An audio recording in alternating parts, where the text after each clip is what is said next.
Perkenalkan, nama saya Renaldi Permen Sinaga, MPM 220311045. Topik yang saya bawa ialah perencanaan transportasi berkelanjutan, yaitu yang pertama, pendahuluan. Maksud dan tujuan perencanaan transportasi berkelanjutan. Transportasi merupakan suatu bidang kegiatan yang sangat penting dalam kehidupan masyarakat Indonesia. Pentingnya transportasi bagi masyarakat Indonesia disebabkan oleh beberapa faktor, antara lain keadaan Indonesia yang terdiri dari ribuan pulau kecil dan besar, perairan yang terdiri dari sebagian besar laut, sungai, dan danau yang memungkinkan pengangkutan dilakukan melalui darat, perairan, dan udara guna menjangkau seluruh wilayah Indonesia.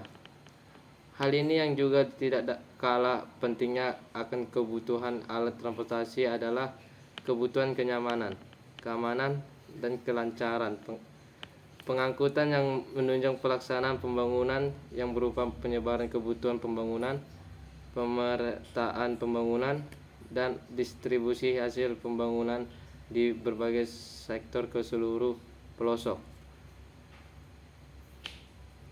Tinjauan singkat tentang perencanaan transportasi berkelanjutan.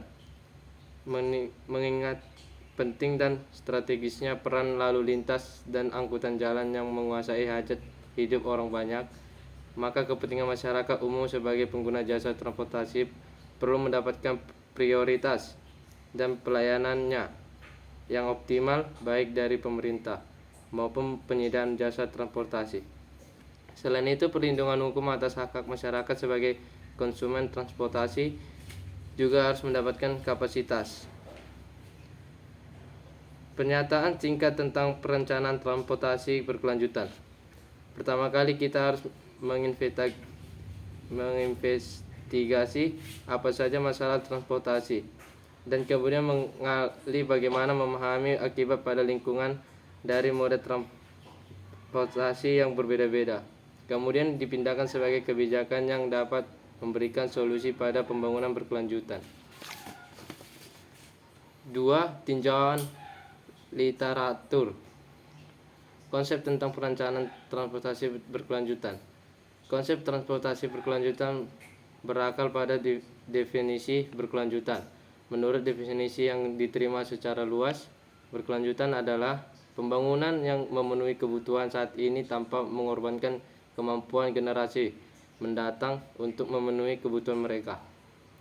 Oleh karena itu, hal ini melibatkan penentuan prioritas kebutuhan-kebutuhan spesifik dengan tetap menghormati batas-batasan lingkungan untuk memenuhi kebutuhan masyarakat saat ini dan masa depan. Dari spesifik praktik ekonomi, masuk akal untuk mempertimbangkan keberkelanjutan sebagai suatu tantangan yang terintegrasi. Hal ini berarti menggabungkan tantangan lingkungan, tata ruang, ekonomi, sosial, dan kelembagaan menjadi satu kesatuan. Identifikasi perencanaan transportasi berkelanjutan. Transportasi berkelanjutan atau transportasi berkelanjutan yang juga sering disebut sebagai transportasi hijau karena penekannya pada aspek lingkungan bermula dari pembangunan berkelanjutan.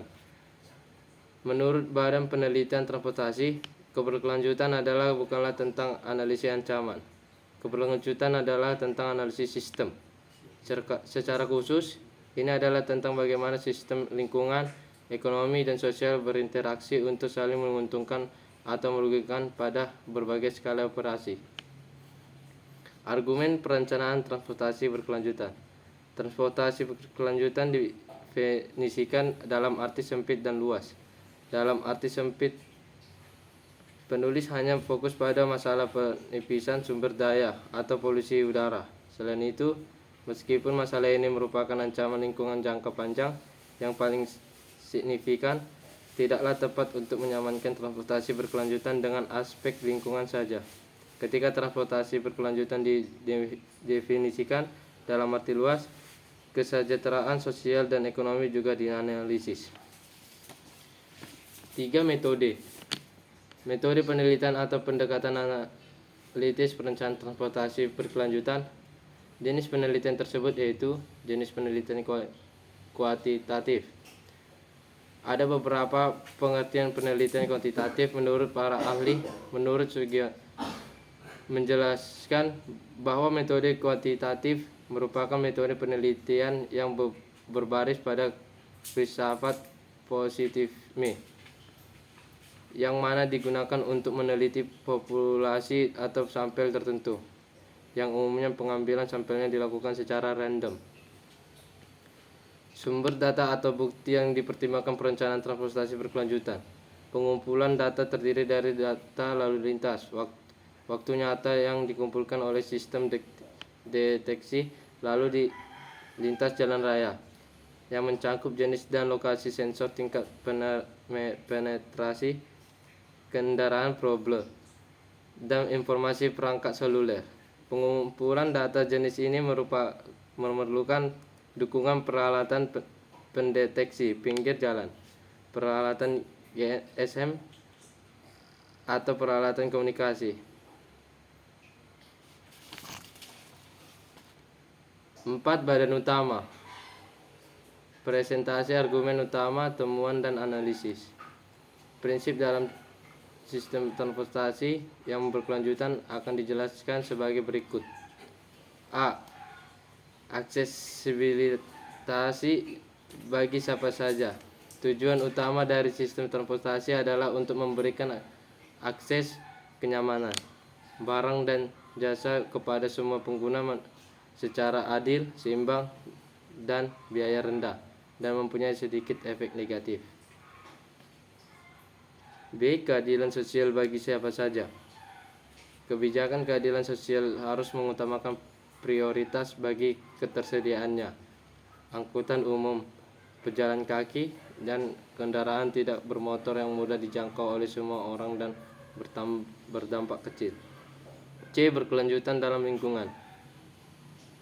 Kebijakan ini akan berdampak positif pada lingkungan, yaitu dapat mengurangi polusi udara dan polusi suara yang disebabkan oleh kendaraan bermotor dengan meningkatkan penggunaan kendaraan umum, pejalan kaki, dan bersepeda.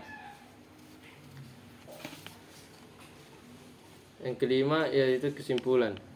Rangkuman ide, paparan, dan hasil analisis. Penelitian yang disajikan dalam artikel ini menunjukkan bahwa analisis skenario memungkinkan dilakukannya analisis multifaset terhadap arus barang dan penumpang dalam jaringan transportasi. Untuk melakukan analisis tersebut diperlukan alat simulasi. Salah satu alat universal yang dapat digunakan dalam permasalahan seperti ini adalah lingkungan PTV. Alat ini memungkinkan analisis skenario sistem transportasi dengan mempertimbangkan kriteria kronologi, ekonomi, dan lingkungan yang berbeda.